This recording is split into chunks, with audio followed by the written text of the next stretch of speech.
Welcome to the Worth Listening podcast, where we focus on having positive and productive conversations about money.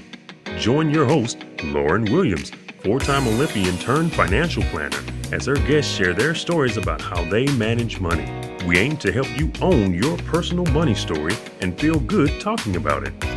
Lauren will teach you that money is a tool that can help you live the life you want. You should feel comfortable listening, sharing, and communicating about it. And now, here's your host, Lauren Williams. Hello, and welcome to the Worth Listening podcast. I'm your host, Lauren, and today I'm excited to have Georgia Rappleye here to share her money memoir with us. Georgia was an award-winning advertising executive when she decided to step away from working for someone else to start a company she came up with as a child, Munsun. Munsun Retreats is all about helping women shine their brightest and connecting with other successful women through travel and life coaching. Georgia and I discuss how during high school, a tough situation provided her with her first lesson in budgeting. She also shares the surprising lessons that she learned while in Africa for 6 months and how it changed her life.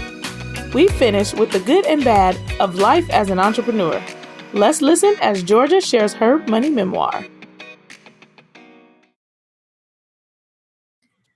Georgia, thanks so much for being on the show today. I'm so excited to talk to you. Thank you. Yeah, I'm super psyched for this. I was just saying to you how I love this topic. I think it needs to be talked about more. And I don't know if it's more like in relation to just females, but I feel like I was just so uneducated when it came to finances and how the world really works. So I'm happy to help. Well, let's just jump right into your money memoir. Okay.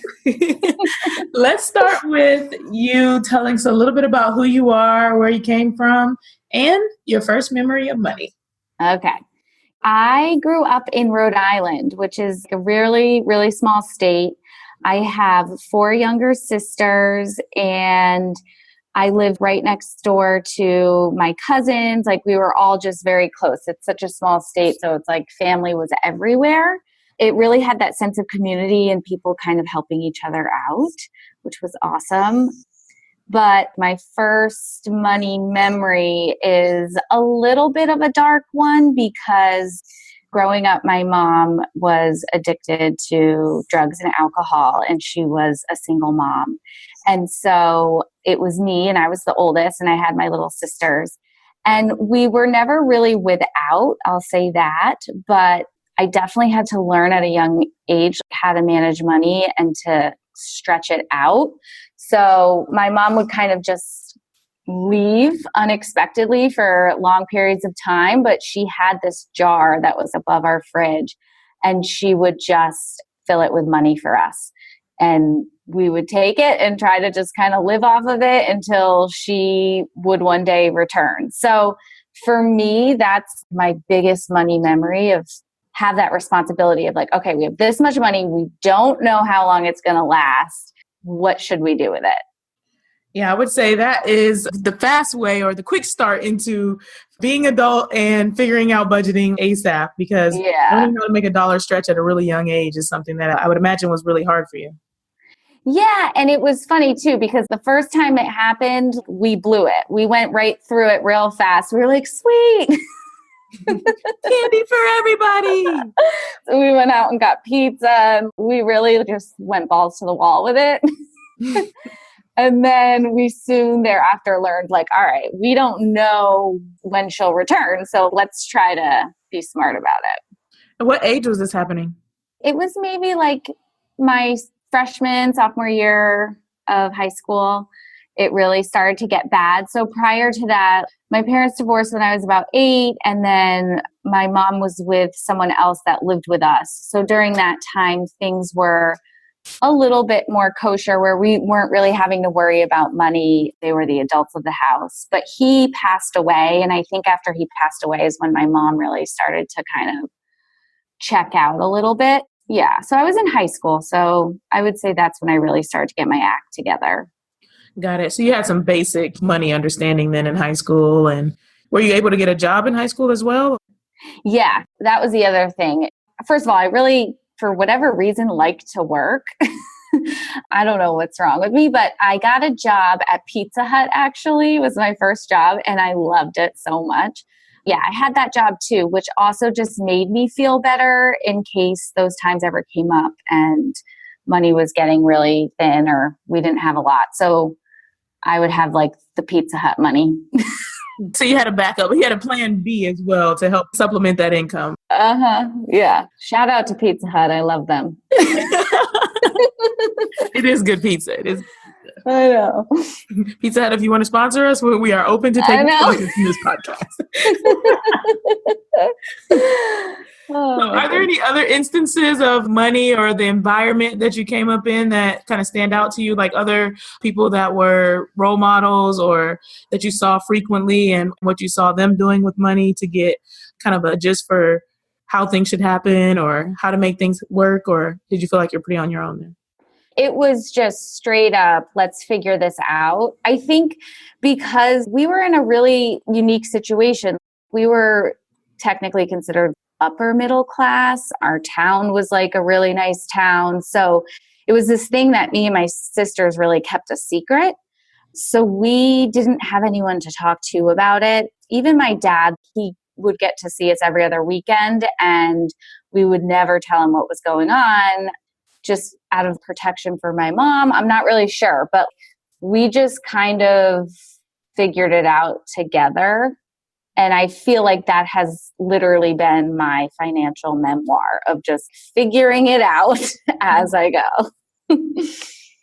So tell us a little bit more about how life played out. So in the chronology of the things, we've kind of started from high school age with your first memory of money. Did you have goals and aspirations of going to college despite all that was going on in your household? Yeah, I think just based off of like the situation of my family or the state of my family at that point, I just wanted to get the hell out of Rhode Island. I wanted new beginnings and a new place to go. So I played soccer all growing up and got recruited to go to the University of Miami to play soccer. I had much bigger financial options as far as scholarships go to stay in the Northeast, but I wanted away from my situation. So I picked Miami, and my grandparents at the time had said, for whatever's not covered, we'll pick up the tab. So I started my university life at the University of Miami, but I only ended up playing soccer for like a year and a half. So my freshman year, I ended up getting redshirted and had hip surgery.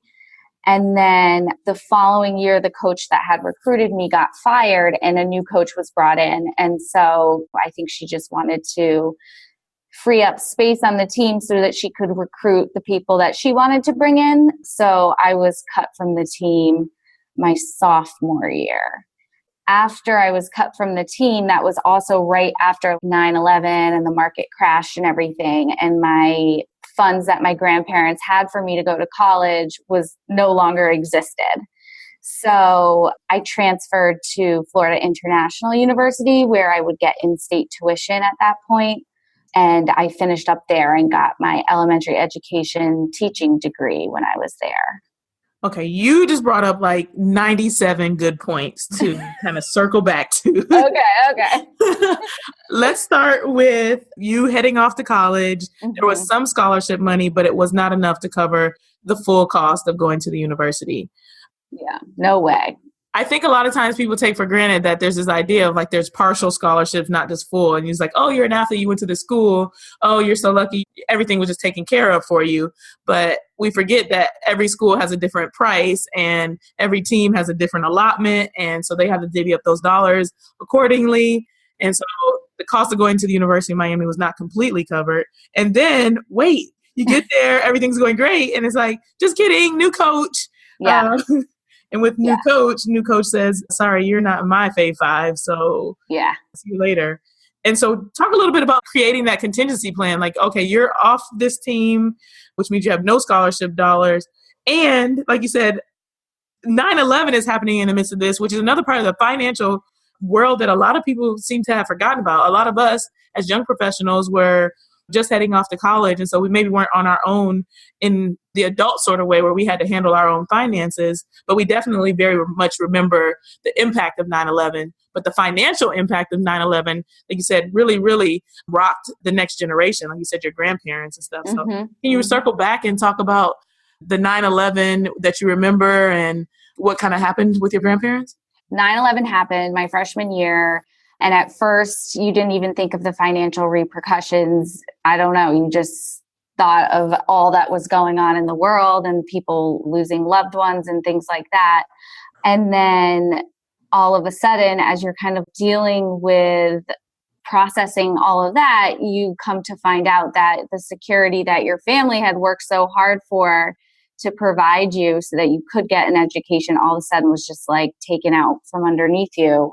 I think in that moment for me, finding out and having that phone conversation of like, we can't afford to send you to that college anymore, especially if you're not going to be playing soccer. It's like, okay, I could go and take out loans and then be in debt when I graduate. And for me, I never liked school. School was never my thing. It never resonated with me. I was never passionate about it. That I just felt like it was really silly for me to kind of get into debt when I didn't even know what I wanted to do. And a perfect example is I graduated with an elementary education degree and I never taught. It wasn't even what I wanted to do. I hadn't figured it out. So for me, the option was like, okay, figure out how to go to school for really cheap because everyone says you have to have a college degree. But I'm not even going to lie. During that time, I considered not finishing college. I was like, I really wanted to be a hairdresser.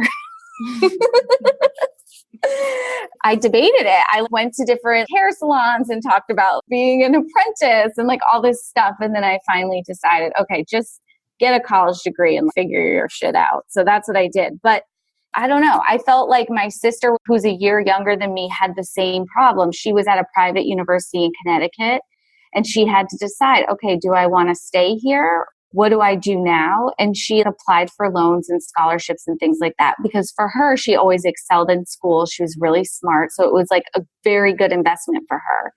For me, it didn't seem the case. Yeah, I think you bring to light a really good point about just the different paths that are available. So in light of the fact that there is no money, here are my options. 1, take loans. 2, look for scholarships. 3, go somewhere cheaper. Some combination of the 3. And then, like you said, there are multiple siblings behind you that are also coming up and getting ready for this process that they can't count on your grandparents' funds either. It didn't just hurt your grandparents. It trickled down for generations to come. And it was a resource that was now unavailable to everyone. And so in creating that plan, it's like, okay, well, let's grind it out. I think sometimes we take for granted too, like what it means to figure out what's the right plan for me, because everyone is an individual. Yeah. There's not just one right or wrong. Like you said, everybody has to go to college. Everybody has to do this. Like there's nothing wrong with being a hairdresser. I know plenty of 6-figure hairdressers. I know. Yeah. I think at the time, like going to the University of Miami, you have the athletes and then you have the students that are just attending. And so I just felt pretty alone in that moment in the sense of, like I was saying in the beginning, no one was really talking about it. Everyone seemed fine to me. I felt like I was kind of like alone and trying to figure out, what do I do? It was just eye-opening in that sense of like, people just don't talk about this stuff. Right. So you ended up going to FIU. What did you major in? Tell us what happened next. So I went to FIU. I did actually a quick stint in Africa, and I was working in an orphanage teaching English there.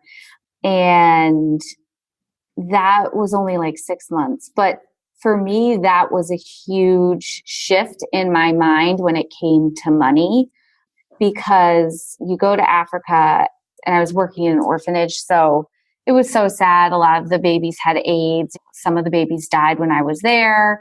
Some of the kids were a little bit older, but it really, to me, was just like, okay, when it comes to life, I think in America, we have this idea of like, you can make your life whatever it wants to be, like that American dream. And when I was in Africa, it was just kind of like, you just luck out that you're born in America and you have the opportunity to do that, because I feel like I can't even articulate it, but it was just an experience where I was like, holy shit, I'm super lucky that I'm in America. And to make change, you really need money. So in Africa, I was with a bunch of other volunteers and we were all working so hard and everyone's committing their time and their efforts. But in reality, at the end of the day, you need to help pay for those orphanages or the irrigation systems or medical help and all of that. And so for me, it kind of came down to money, like, oh, you need money to make this stuff happen. So I came back and I was like, okay, new game plan. I'm not going to be a teacher. I'm going to figure out how to make a lot of money. I'm lucky. I'm from America. I have the opportunity to try to make something of myself. And so that's what I did. I think you bring up a really good point about the difference in resources that was available to those in Africa versus the resources that are available to us here in America. Yeah. Sometimes we relate that to this idea like poverty. We just call it this one thing. Poverty is this. It's poor. We put it in kind of a box. And really, poverty is about a lack of resources. Yes. Financial resources are the main part of those resources, but all sorts of different resources are missing when you're in an impoverished situation. And without those resources, you don't get the same opportunities to be able to succeed. Yeah. And yet, and still, we see people that succeed from some of the most unlikely circumstances each and every day. So we know it's possible. I know. Yeah, that's a good point. But it cut your brain on. So tell us a little bit about what that mindset shift was and maybe how you were managing your finances before you went to Africa. And like you said, you came home and you said, I'm going to be rich. What was the plan to get there and make that a reality? I know. It was an absurd thing. And again, like I feel like I can't even articulate what happened when I was in Africa, but I came back and I was money hungry and that was it. So my sister was already in New York and she was a paralegal and she's now a lawyer. So she's always like kind of been on this path of like, I'm going to go to a 4-year college. She was a paralegal, then she went to law school. Now she's a lawyer. So her path has been a pretty straight trajectory. So I got there and I was like, hey, Annie, can I sleep on your couch? And so I just kind of slept on her couch and started looking for waitressing jobs. I just felt like I needed some income coming in while I figured out exactly what my next step would be. But I knew that I didn't want to be a teacher. I just felt like the salary wasn't enough. Even though I loved it, it's really hard to plan for the future when you're on such a low salary. So I started waitressing in New York. And I got a job at this restaurant. It was called Trattoria dell'Arte. And I had to wear a tuxedo. It was like a very, very fancy restaurant. And it was there that one of the regulars had asked me, okay, are you an actor, an actress, or singer, whatever? Because most of the people in the service industry are aspiring to break into showbiz. And I was like, no, actually, I'm looking for a job. And he was like, well, great. I'm a recruiter and I do a lot of work with different advertising firms. Would you be interested? And I was like, absolutely. So I met with him. He helped me with my resume, helped me out a lot. My sister's roommate at the time was like, oh, if you're looking to get into advertising, I know somebody that works in advertising. So through them, I was able to get a job in advertising just as an assistant to start. But for me, I was like, okay, this is the beginning of greatness. I'm going to just take this opportunity and run with it. And that's kind of how my whole advertising career started. And I really loved it. The other part of it is advertising sales. So for me, the sales aspect really resonated with me. It's competitive. It's like being an athlete. The more hard work you put in, the bigger the paycheck will be. And so I kind of took that mentality and ran with it and was able to be really successful there. Yeah, frequently you hear about athletes being recruited to positions that are sales related because, like you said, of that competitive spirit and them being driven like, oh, it's a competition. Okay, I love to win. So yeah, let me figure out how to play this game the best I can. So yeah, that's interesting that it resonated with you. Is this the first time that you felt like you had control of your money? Is this like a salaried position in addition to what's tied to the sales? Or are you starting to feel like you're getting a grip on things? Or are you still kind of grinding and hustling out at this point? Yeah. I mean, I was in advertising for 10 years. So when I first started out, I was an assistant and I also was guest bartending at places and waitressing. So I was not sleeping at all. I mean, there were times where I was like out all night at bartending and then waking up and going straight to the office and like putting on a corporate professional face. So I definitely I don't even know how many years was living paycheck to paycheck, just trying to make it happen and work. So one of the biggest opportunities that I had was I was working in TV at CBS, and I was like, I really want to be in the digital space. CBS was so corporate. It was like a man's world. I was working with all these old guys in suits, and I just wanted something more fun and exciting and working with people that I really could relate to.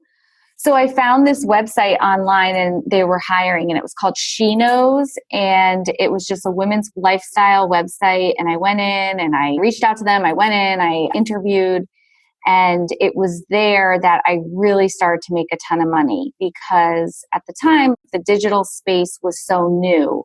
So it wasn't really structured and your commission wasn't capped.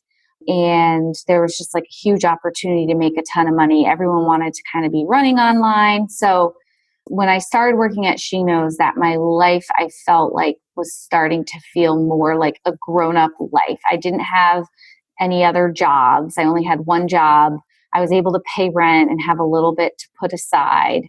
And that's kind of when I started to become more financially stable and also responsible. I was finally able to start paying off like credit cards and any debt that I had looming over me. So that was really when things started to shift for me. How old were you when that happened? Maybe 27, 28. And it was like 28 to 30 when I made so much money. It was one of those, not to be like, oh my God, I made so much money. No, but it was the time where all of a sudden my salary jumped. I got a couple promotions back to back. I had big, huge accounts. I went from working at She Knows, which is still to this day, you probably have never heard of that website, to working at Conde Nast. And Conde Nast is a huge publishing company. They have Vogue, they have GQ, they have Glamour, Style.com. It's like a powerhouse. And so I got a job there. I got a huge salary bump. And when you're working at a place like that, all of a sudden you have a huge salary bump, but you kind of get lost in it because you could share an elevator with Anna Wintour. You better be wearing the nicest clothes known to mankind. So I think that's when financially things shifted for me, but that's also when I started to really spend money a little recklessly. I think so frequently we think, oh, we graduate college, we get a good job because we went to college, and life is going to be on the up and up. Right. And so seldom does it happen like that. You were 27, maybe 6 or 7 years out of school when you actually started to feel like, okay, 6 years of grinding it out, 6 years of hustling, 6 years of building my resume before I could get something that was fit for me to, like you said, grow in a lifestyle where I could start to save and, you said, pay down debt, etc. Right. So that it just doesn't happen overnight. Right. It takes a little while. And I think people get really frustrated with the idea that there's no instant gratification. Like, well, you told me I just needed to get a college degree and everything will be fine. I got this degree, nothing happened. And then some people turn around, they go get their master's degree. And so now they're 24 and they're like, okay, where's the money? Why is it not raining money? And it takes a while. It takes experience. It takes hustling. It takes meeting people, networking. I think that's just a really good point, is that it doesn't happen overnight. And then you talked about like this, I call it lifestyle creep, where you work so hard, you're able to grind it out for a period of time. And you're like, I made it work for so long. And now I have the money, I can do this. And it's like, I deserve this and I deserve that. And so-and-so's looking at me and such and such. And so we get into that keeping up with the Joneses kind of thing, where we feel like we've got to look the part because we finally made it. But then we also are thinking, I deserve this because I've sacrificed for so long.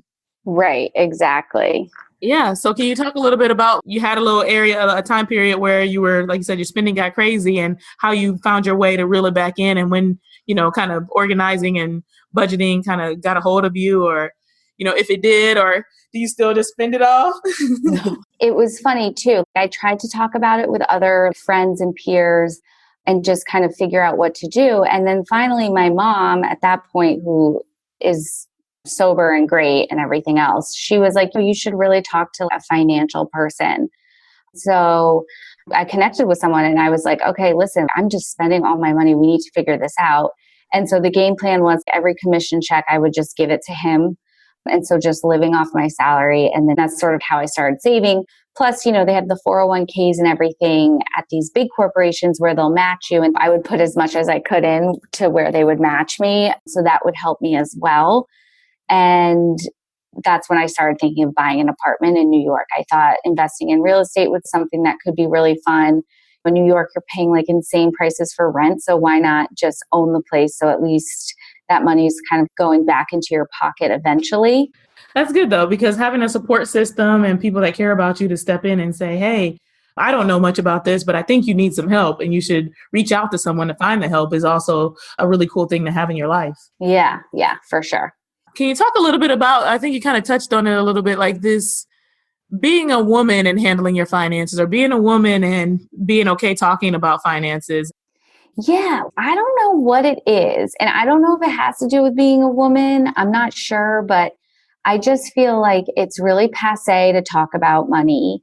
For instance, at one point when I was really making a lot of money, I had a boyfriend, but I felt weird making more money than him or even talking about it. And I don't know. I just feel like the resources aren't really there. And I will say this, every step of the way of me in my financial journey, I have just thought to myself, like, why didn't anyone tell me this? No one even ever explained a credit card to me. I just sort of started to figure it out. And so I don't understand why they don't teach it in school. I don't understand why there's not basic finances of how to function as an adult classes, or like taxes and what those are and what it means, like any of that. I feel like I've just sort of been rolling with the punches and figuring it out as I go. And I don't know if that has to do with being a woman or just society as a whole not talking about it. It's interesting. Yeah, I think it's one of those things that it should be offered in high school, because no matter whether or not you go to college, everyone is going to have to be an adult and manage their finances at some point in their life. Whether you make $10,000 a year, $100,000 a year, $1 million a year, what really matters is the way that you organize it and what you know about having this thing. I mean, it's the reason I have a job, because they won't teach it anywhere else, which is crazy. Which is why it's so awesome that you're doing what you're doing. It's so insane to me. Like, I didn't even really know how a mortgage worked. This is getting off topic, but you could do like YouTube how-to videos on the simplest things and people would eat it up, because I feel like people are all flying blindly. Yeah, I think a lot of people, that's where they're being taught now, because it's like you said, it's not taught in an educational or orchestrated environment. So you're like, okay, I want to buy a house. Okay, I heard my friend say I need a down payment. Okay, I'm saving for it. Okay, YouTube, tell me how to get a mortgage. And then like there's some advertisements and stuff. And I mean, it also opens you up to being prey, because we learn everything on the internet nowadays. And sometimes it's great because we don't have any other resource available to us. But oftentimes the good people are out there just like the bad people are. And somebody can package something, looks cool, and sign up here, pay $5.99 and all your problems are fixed. And it's not necessarily the case. So yeah, I really wish there was something more organized that could help people. And yeah, you're right. Maybe I should start some YouTube videos. Yeah. I mean, anything can help. I feel like I would watch it. What would you say is the thing that needs to happen in order for people to feel more comfortable? Like in talking to your friends about money, do you talk to them about it more now? Or are they still pretty not open to talking? And what can we do as, like you said, society or as young professionals in particular to open up the dialogue about money? This is so crazy because recently with the Me Too movement and all this stuff and women not getting paid as much as men, and I can't even quote what the percentage is, but women make less than men. And that's so interesting to me because we don't talk about how much we make. How are we to know that we're making less than men? Because no one's talking about it. And even though there's this really broad statistic that's out right now, okay, women are making X percent less than men, I'm still like, but in my industry, was I making less than the man? The statistics out there, but people still aren't talking about it. So I think when it comes to anything finances, it starts in the classroom, honestly. People should just start talking about it and educating people earlier on. I think that's definitely an important point. Okay, let's talk a little bit about where you are now. Let's bring everybody into the present. So you're not at an advertising agency anymore. Right. I left advertising and recently started a company. It's called Munsun Retreats. And the idea behind Munson is helping women shine their brightest. And my sister and I came up with this concept because we were in New York. We were working really long hours. We had the means to go on vacation, but we had no one to go on vacation with. So we were either traveling alone or just not going at all. So we wanted to provide a space where professional women, if they didn't have a significant other or couldn't get a group of friends to go on vacation, could still travel and explore. So that's the concept of the company. And then since that has launched, we also offer one-on-one life coaching. So it's just different ways for women to really excel and shine their brightest and be strong, professional, successful women. I hear a financial class being born there for women. I know. Exactly. The whole idea, it's so similar to yours, is like creating a space where women can come together and have these conversations and not be in a threatening environment or just feel safe and secure to like explore, learn new things and kind of like let their guard down. So I'm really excited about it. It's gotten a lot of great feedback, a lot of women being like, this is so cool. This is what I needed. So we're really excited. You said you're in business with your sister. So was it a thing where you had to save up X number of dollars in order to be able to say, okay, I quit my 9-to-5 and I'm going off to do this? Was there a conversation between you and your sister and saying like, we're going in 50-50, where's your half of the money? How were you thinking about the finances as it relates to organizing the business and getting it running?